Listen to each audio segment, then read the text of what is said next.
ഒരു മന്ത്രിയായാൽ ചില ലിമിറ്റേഷൻസ് ഉണ്ട്. അത് നമ്മൾ മനസ്സിലാക്കണം. ജോർജ് കുര്യന്റെ ഒപ്പം ഞാൻ കഴിഞ്ഞ 2 ദിവസം 4 തവണ സംസാരിച്ചിട്ടുണ്ട് ഈ ഇഷ്യൂവിനെ കുറിച്ച്. അദ്ദേഹം ഈ ഇഷ്യൂവിനെ കുറിച്ച് ഓൺ ദ ജോബ് ആണെന്ന് ഞാൻ പറയാൻ ആഗ്രഹിക്കുന്നു. ഒരു മിനിസ്റ്റർ ആയാൽ കുറച്ചേരം ലിമിറ്റേഷൻസ് ഉണ്ട്. എന്ത് പറയണം, പുറത്ത് എന്ത് പറയാൻ കഴിയും കഴിയില്ല എന്ന് അതൊരു ലിമിറ്റേഷൻ ഉണ്ടാവും. ഞാനുണ്ടല്ലോ, ഞാൻ ടച്ചിലാണല്ലോ. അല്ല, ഞങ്ങളെല്ലാം ഒരു ടീമാണ്. അങ്ങനെ ടീമിൽ 10 ആൾക്കാരും സംസാരിക്കണമെന്നോ ഒറ്റ അത് നോക്കുക. അതിൽ ഞാൻ എന്തിനാണ് അതിന് ഒരു റെസ്പോൺസ് വരുന്നത്? അത് അവരുടെ അഭിപ്രായമായിരിക്കും. ഞാൻ CBCIന്റെ ഒപ്പം 3 തവണ സംസാരിച്ചു. ഞാൻ പറഞ്ഞു, ഉറപ്പ് കൊടുത്തു, ഞാൻ ഇതിൽ ഇൻവോൾവ് ചെയ്യുന്നുണ്ട്, ഞാൻ അത് ഫോളോ അപ്പ് ചെയ്യുന്നുണ്ട് എന്ന് ഞാൻ പറഞ്ഞു. ഇത് പോരാന്ന് അവർ പറയണം, അങ്ങനെ ഒന്നും പറഞ്ഞിട്ടില്ല. അല്ലെ, ഞാൻ BJP കേരളം ഞങ്ങൾ ശക്തമായിട്ട് ക്ലാരിഫൈ ചെയ്തിട്ടുണ്ട്. ഞങ്ങൾ പറയേണ്ടതെല്ലാം പറഞ്ഞിട്ടുണ്ട്. അനൂപ് ആന്റണി അവിടെ ഓൺ ദ ഗ്രൗണ്ട് ഉണ്ട്. അദ്ദേഹം ഒരു ജനറൽ സെക്രട്ടറിയാണ്, പാർട്ടിന്റെ ഒരു സീനിയർ ലീഡറാണ്. അതിന്റെ ഫാക്ട്സും ഫിഗേഴ്സും എല്ലാം അദ്ദേഹത്തിന്റെ അടുത്തുണ്ട്. അവര് പിന്നെ അവിടുത്തെ ബഹുമാനപ്പെട്ട മുഖ്യമന്ത്രിയും ഹോം മിനിസ്റ്ററിന്റെ ഒപ്പം സംസാരിക്കും.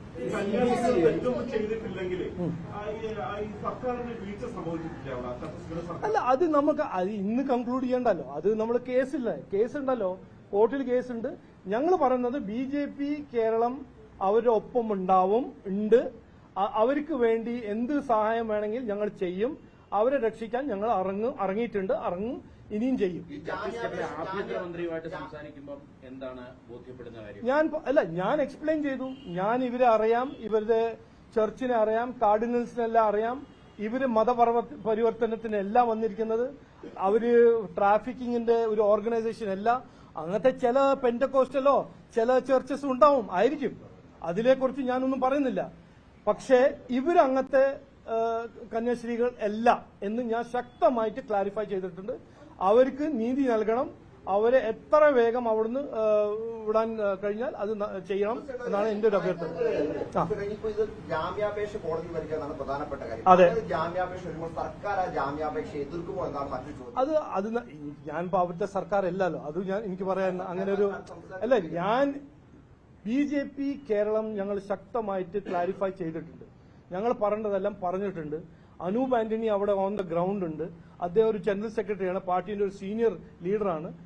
അതിന്റെ ഫാക്ട്സും ഫിഗേഴ്സും എല്ലാം അദ്ദേഹത്തിന്റെ അടുത്തുണ്ട്. അവര് പിന്നെ അവിടുത്തെ ബഹുമാനപ്പെട്ട മുഖ്യമന്ത്രിയും ഹോം മിനിസ്റ്ററിന്റെ ഒപ്പം സംസാരിക്കും. CBCI ഇന്നലെ ഒരു വാർത്താ സമ്മേളനം നടത്തുകയും ആ വാർത്താ സമ്മേളനത്തിൽ പറഞ്ഞത് കേന്ദ്രമന്ത്രി ജോർജ് കുര്യൻ, ന്യൂനപക്ഷങ്ങളെ പ്രതിനിധീകരിക്കുന്ന കേന്ദ്രമന്ത്രി ജോർജ് കുര്യൻ ഇതുവരെയും CBCIയുമായി ബന്ധപ്പെട്ടിട്ടില്ല എന്ന്. അല്ല, ഞാനുണ്ടല്ലോ, ഞാൻ ടച്ചിലാണല്ലോ. അല്ല, ഞങ്ങളെല്ലാം ഒരു ടീമാണ്. അങ്ങനെ ടീമിൽ 10 ആൾക്കാരും സംസാരിക്കണമെന്നോ ഒറ്റ അത് നോക്കുക. അതിൽ ഞാൻ എന്തിനാണ് അതിന് ഒരു റെസ്പോൺസ് വരുന്നത്? അത് അവരുടെ അഭിപ്രായമായിരിക്കും. ഞാൻ CBCIന്റെ ഒപ്പം 3 തവണ സംസാരിച്ചു. ഞാൻ പറഞ്ഞു, ഉറപ്പ് കൊടുത്തു, ഞാൻ ഇതിൽ ഇൻവോൾവ് ചെയ്യുന്നുണ്ട്, ഞാൻ അത് ഫോളോ അപ്പ് ചെയ്യുന്നുണ്ട് എന്ന് ഞാൻ പറഞ്ഞു. ഇത് പോരാന്ന് അവര് പറയണം, അങ്ങനെ ഒന്നും പറഞ്ഞിട്ടില്ല. ഞാൻ അനൂപ് ആന്റണി അവിടെ ഇരിക്കുന്നുണ്ടല്ലോ, ഛത്തീസ്ഗഡിൽ പോയിട്ടുണ്ടല്ലോ.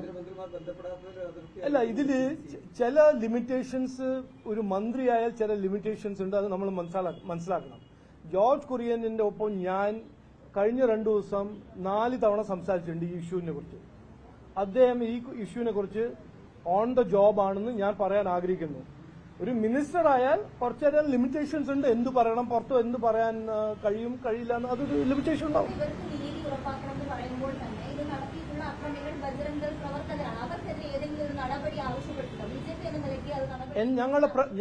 ഞാനിപ്പോ സ്ലോ മോഷനിൽ ഒരു തവണയും കൂടി പറയാം. ഞങ്ങളുടെ ഏറ്റവും പ്രധാനപ്പെട്ട ഒരു ലക്ഷ്യം എന്ന് പറഞ്ഞാൽ ഇവരെ രക്ഷിക്കുക, ഇവരെ അവിടുന്ന് എങ്ങനെയെങ്കിലും പുറത്ത് കൊണ്ടുവരിക. അതാണ് ഞങ്ങൾ ഫോക്കസ് ചെയ്യുന്നത്.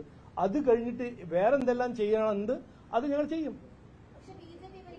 അല്ല, ഈ പക്ഷേ എന്ന് പറഞ്ഞിട്ട് കാര്യമില്ല. അതിൽ ഞാൻ എന്തോ നോക്ക്, ആ പ്രോസസ് ഓഫ് ലോയിൽ എനിക്ക് പെടാൻ അതിൽ കഴിവില്ല. അങ്ങനെ എനിക്ക് ചെയ്യേണ്ട കാര്യങ്ങളെല്ലാം, എനിക്ക് ഉള്ള പവറും എന്റെ ഉള്ള കഴിവും ഞാൻ 100% ഉപയോഗിച്ചിട്ട് പാർട്ടി മുമ്പോട്ട് പോകുന്നുണ്ട്. അവരൊപ്പം സംസ്ഥാന സർക്കാരിന്റെ ടച്ചിലുണ്ട്. ഞങ്ങൾക്ക് കോൺഫിഡൻസ് ഉണ്ട്. എനിക്കൊരു ഉറപ്പ് തരാൻ ഇന്ന് കോൺഫിഡൻസ് ഉണ്ട്. ഞങ്ങൾ പുറത്ത് കൊണ്ടുവരും എന്നാണ് എന്റെ ഒരു കോൺഫിഡൻസ്. ഇനി നമുക്ക് ഒന്നോ രണ്ടോ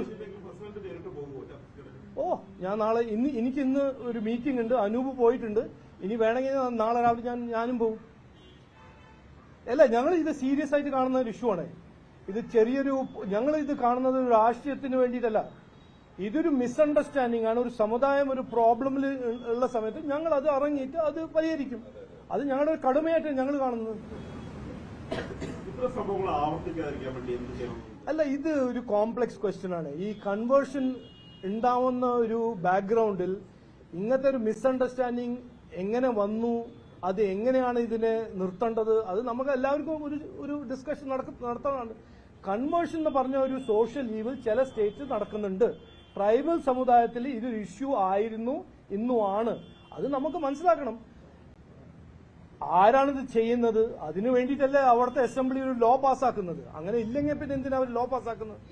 പാസ്സാക്കിയതാരാ? കോൺഗ്രസ് സർക്കാരല്ലേ പാസ്സാക്കിയത്.